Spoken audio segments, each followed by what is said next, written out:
Did you know that Social Security death indexes and the Social Security applications, which are even better, offer really terrific genealogical information on your ancestors? You can get exact birth dates and birthplaces, as well as current locations of residence and the parents' names. So sometimes, especially in the early years of the Social Security program in the United States, the Social Security application is your best substitute birth record if you don't have a birth record. Because let's face it, most states in the United States didn't start requiring birth certificates until 1919 or later. A lot of them really didn't even get it done, like regularly having birth certificates, until like 1920, 29, even 1930. So Social Security applications are something that a lot of people overlook, and you can get them. Not only can you get the indexed information on the Social Security applications, you can actually get the original application with your ancestor's signature. And a lot of times there is more on the original application than there is on the indexed information. So today I'm going to tell you all about the Social Security program, the applications that they required, and how to order your original application if that is something that you want to do, which I highly recommend, and it's not that expensive. I'm Ancestry Aimee, and I want to help you take your family history to the next level and find those ancestors. Visit my website, ancestryamee.com, for more tips, including some free genealogy guides. I also offer personalized coaching. I do offer a research guide for this video with the step-by-step instructions on how to order your Social Security application. You can obtain it on my website, ancestryamee.com. You can also pick it up at Etsy if that would be preferable to you. If you're a member of Aimee's crew, this research guide will be available in August and September of 2026 for free.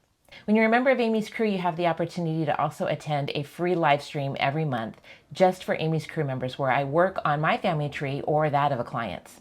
So check it out. All right, let's dive into Social Security. Let me explain it a little bit first, because it's really important to understand what happened, when, and why. After the stock market crash in 1929 and the subsequent depression, there were a lot of people unemployed, and a lot of elderly people were really up a creek without a paddle. They had no money. They didn't have any way to support themselves. And so a lot of politicians were trying to find ways to support the public. Well, in 1935, the Social Security program was instituted. Applications were first mailed out in November of 1936, and employers had to register by the 1st of January of 1937. Over 30 million Social Security cards were issued during this initial registration. So if you have an ancestor that may have filed for Social Security, then you're going to get information on them before a birth certificate was required. For example, in this instance, Maria Barajas was born in July 1874, and she filed in 1966 for Social Security benefits. There would probably not be a birth record for her if she were born in the United States. Now, that's not always true in Mexico. But this is a great example of seeing how we can have a wonderful record that provides not only a birth information, but a specific birthplace, as well as the parents' names. Now, I have crossed off or shaded over the actual Social Security number because YouTube is going to flag this video if that is available for you, because they feel like it's a disclosure of bad information. But this is a public record. It is a record that you could obtain yourself, and it would show that Social Security number if you ordered it yourself. Now, the forms have changed a little bit over the years, but not tremendously. That basic information is still available. Current cards also ask for citizenship information, ethnicity, and the Social Security number of the parents. But most of the time when I'm ordering these cards, I'm seeing the older cards because I'm looking for ancestors that are further back. Now, we know today parents file for their Social Security cards of their children because of the way things have changed.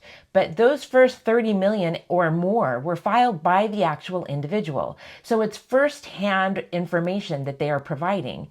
Now, again, remember, at this time, birth certificates didn't exist for a lot of these people, so they were going off their memories. So you may find conflicting information in a Social Security record versus maybe a baptismal certificate or some other record that you're finding for that individual, and that's kind of to be expected.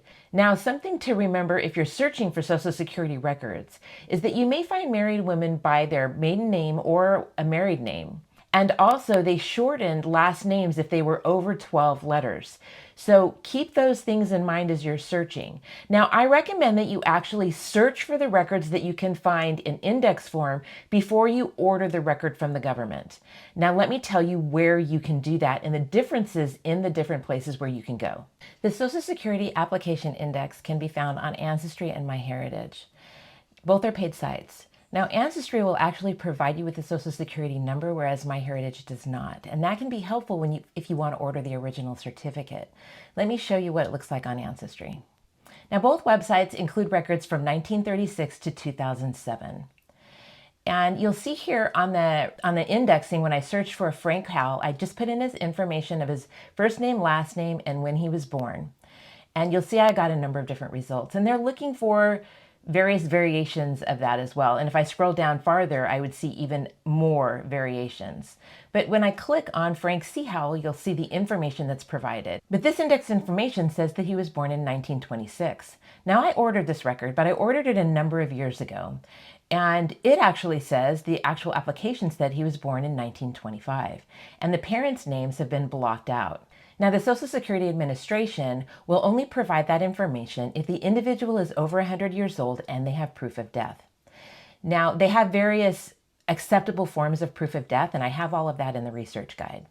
But I ordered this record before he was 100 years old, so they didn't provide that information. Now, here's that example again from Maria, where she was over 100 years old because she was born in 1874. And here you see the index for her. Now, this index does list her parents, but I do want to add in there, sometimes you're not going to see the parents because the indexes haven't been updated on Ancestry, but you will see them if you order the original application. This takes us to the Social Security Death Index, because if the Social Security Administration is aware that this person has died and they're in the death index, then you shouldn't have to prove their death. But the death indexes really only go from 1962 to 2014. Now, they do have a few deaths recorded between 1937 and 1961. But I should tell you that they only have 50% of deaths from 1962 to 1971. So they don't have everything. And then they only have 85% of the deaths after 1971. So they don't have everything there, and you may need to prove death through another method. Now, where can you see the Social Security Death Index? The Social Security Death Index can be viewed on Ancestry, but it also can be viewed free on FamilySearch. You only need to have an account. Here is an example of Frank Howell in the Social Security Death Index on FamilySearch. It's also available on MyHeritage, but both FamilySearch and MyHeritage don't show the Social Security number, whereas, as you can see on this Ancestry one, they do. The Social Security Administration also created the Social Security Numerical Identification Files, or the Numident files. These files are less genealogically helpful, I think, because they don't have all of the information and they don't have the ancestor's signature. They were created to keep track of the individual's earnings. Here's an example of one. You can search these files for free on FamilySearch, but again, they don't show the actual Social Security number. And you're not going to get the original image. It's just an index form. One other place that you can go for free to take a look at these records is the National Archives database. Now, I put a link to this in the show description, but it's also in the video research guide. But a search here is not as simple as it is on Ancestry or FamilySearch. Let me show you a little bit about why it's more complicated. They divide each of the groupings by the last name, so you have to be in the right place. And they also don't really do a sounds like, so if your name is spelled off a little bit, you may not find them there. It's a lot more difficult to find them. Although they do show the Social Security number when you do find a record. Here's an example of the hits that I got when I searched for Maria Barajas. And if you see on the far left-hand side, you can click on that little paper to view the record. The record that's provided is really long. This is only a portion of it. So you can go there for free, but you've got to know that you've got some limitations there. All right, so you want to order that original application. Let me take you through the process. You want to go to ssa.gov/FOIA, because it's a Freedom of Information Act, /request.html. This website's in the show notes as well as in the research guide. You can order online, which is my preference, or submit the order by mail. It's currently $27 for the SS5, which is the Social Security application. It's only $26 for the Numident. Again, I would get the application. If you want it certified, it's an additional $10. If you want to order by mail, just click that little link under mail to submit. They'll give you a form that you need to fill out and then you send it in. If you want to order it online, then you click this link right here. Now this is going to take you to this other page, this public access link, where you can place the order, but you first need to sign in. You need to sign in with Rome, login.gov, or ID Me to submit your request. Once you've done that, then you may have some problems because it wasn't taking me back to the right page. And so if you get a page like this where the contact information isn't there and you don't really see a sign out thing up at the top right, then you're in the wrong spot. So you have to go back and revisit the site once you've been logged in, and you should see a page like this. And in the research guide, I have the link on how to go back to, where to click to go back to the right site. It's the government. I don't know. Anyway, you want to be seeing this submit request and sign out. That shows you that you're in the right place. So if you click submit request, up at the top, you're going to see you as the requester automatically populated, which is what you want to see. Then you need to choose which action office that you want. And for this SS5, you want to click DEBS. And then I would recommend you select the SS5, and then you choose how you want it to be delivered, via mail or email. And they're going to ask you payment and how you want to go through the payment. And then you're going to get down to the actual person that you're requesting. Now, again, this is all written out really well in the research guide. I would recommend that you put a woman's maiden name under the aliases or all of the decedent's individual names. So here I have Maria Barajas and I have her maiden name of Gutierrez. I have her date of birth. Now, I do say here that I have her social security number, and then you end up putting in the number. I don't put the death date information unless I'm sure of it, because I don't want any information in there muddying up the process and having them say, well, that's not her death information, so this isn't the right person. I don't want that. I also don't put the parents' names in for the same reason, even if I suspect who they are, because they may have been listed differently on the application, and I just don't want anything to slow down this process. Now, if I scroll down towards the bottom, I can add an attachment. And this is where I can add an acceptable proof of death. And I have a listing of all of those acceptable proofs of death in the research guide. And then you need to scroll down further and say that you're willing to pay all the fees or request a fee waiver. And if you want to expedite it, you can do so. I've never expedited it because usually I get them within a few weeks, unless there's a government shutdown going on. Once you click submit, you're going to be directed to a pay page and you're going to go through that process. Now you've done this under your account. So if you log back into the account and go back to that page, you also have the option to click request status. So that's very helpful. You can see where you are in the process. And here you can also submit an appeal. So you can say, hey, I really do know this person is dead. I should be able to see the parents' information.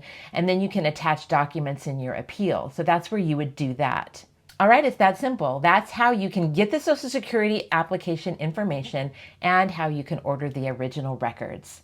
Now here you have the QR code to join Aimee's crew, where the research guide will be free in August and September of 2026. You can also click this link to order this research guide through my website. This video right here is a video that will help you further your family history research. Good luck. Have a great day.